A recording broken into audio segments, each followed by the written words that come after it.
Neither does anybody else. Why do I say this? See, a lot of people don't understand the nature of the questions being raised. I've been reading editorials and other things that simply are lying to and misleading the American public. The questions that are being raised about Ron Brown's death do not have to do with conspiracies or any speculation. They have to do with a simple fact.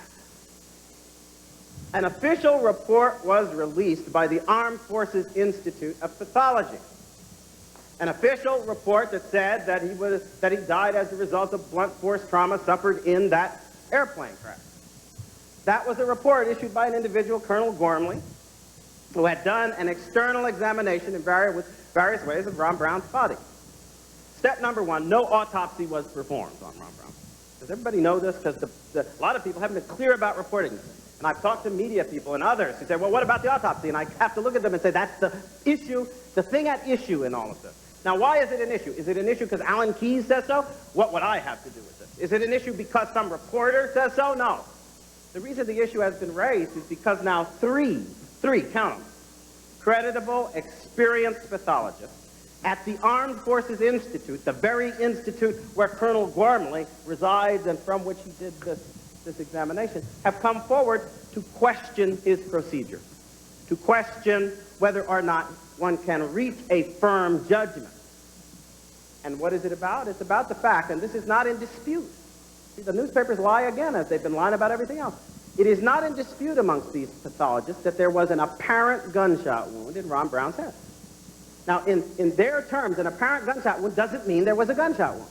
It means there was something that appeared to be a gunshot wound, and which therefore warranted careful and close examination to determine the actual nature of the wound. And the dispute is about whether the procedures that were followed were sufficient to make this determination. Gormley says they were, his colleagues say they were not. Now, why should we act as if we know that? Usually when experts disagree, I'll stand back and say we better look at this more carefully.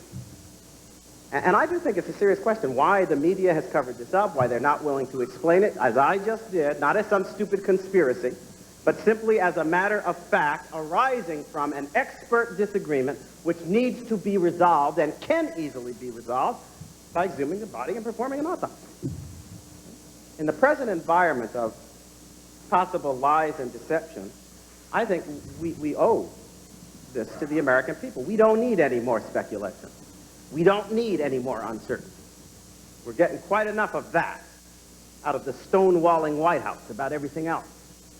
So I would say that this is a matter of great concern to me. It's been a matter of great concern in the black community. I wrote a letter to the Republican leadership about this very issue. I don't understand these Republican leaders. They always like to act as if they want to get support from people. They want support from the black community. If you want support from the black community, try every now and again to be concerned about the things that concern people in the black community. And this is one of them. I would have to say the same, by the way, I would have to say the same about the Hispanic community. I've been reading in the newspapers where Ed Goaz and other consultants have been saying that Republicans need to appeal to Hispanics, and the way that they'll do it is by shutting up Bob Dornan and ignoring what went on possibly in the Sanchez miselection.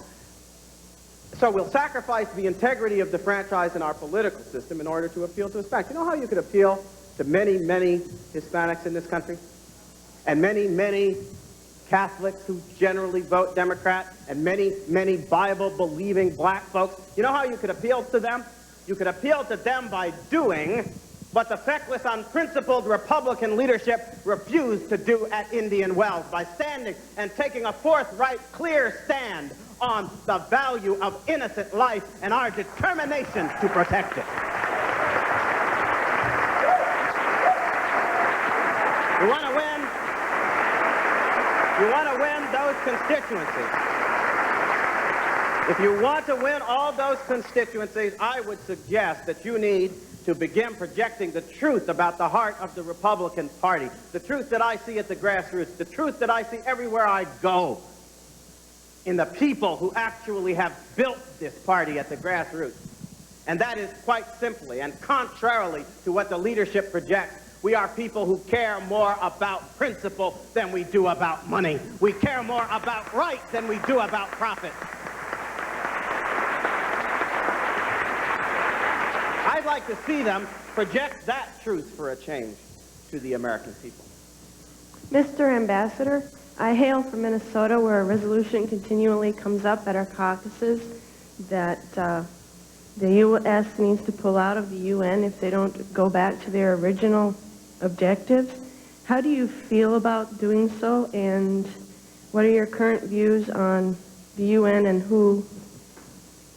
their policy of trying to reduce the population by 90%? You know, I have to tell you that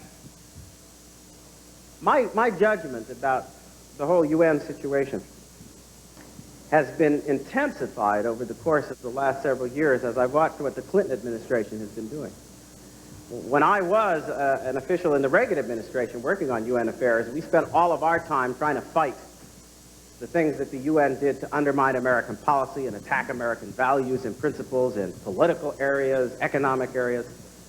It was really war by other means what went on at the UN, and we were there to fight it.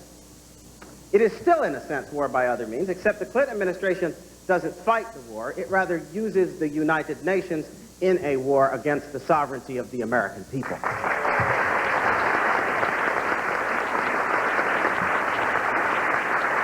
And I think it's time, somewhere along the way, we're going to have to put them on notice. I am deeply committed to the universal vision of America's destiny, to the fact that, yes, we have drawn people from all over the world, and that we are going to exemplify just what can happen when, under a charter of liberty, folks of all persuasions and backgrounds come together. But that charter of liberty is not the UN charter. That charter of liberty is the Declaration of Independence and the Constitution that flows from its principles. And I think we make a great mistake. We make a great mistake politically when we subordinate our interests and our decisions to the United Nations, and we make a great mistake economically when we surrender the economic interests of the United States to trade agreements and world trade organizations that undermine, indeed destroy, the sovereignty of the American people, and we need to reject these policies. I think there's time for one more question. Ambassador Keyes, Bill Bennett, in a memorable speech yesterday, reflected quite distressingly on the apparent disconnection between people who generally tend to believe that Bill Clinton is morally deficient and yet approve of his presidency in vast numbers. And while you're probably correct in asserting that this is a judgment on them, I'm wondering if you can reflect for us on why this discontinuity has taken place and what can be done about it. Opinion requires some leadership. You know, I mean, most Americans have pretty busy lives. They've got families to raise. They've got jobs to do, and so forth. I would ask Mr. Bennett, I would ask Mr. Gingrich, I would ask all of these folks, why do you think that Joe Blow American out there is going to care more about a crisis that they are somewhat distant from because of the nature of things than you who are close to it do? So if the Republican leadership is sitting on the sidelines waiting for something to happen, why are they surprised that the American people is also? Do you want to see those opinion polls?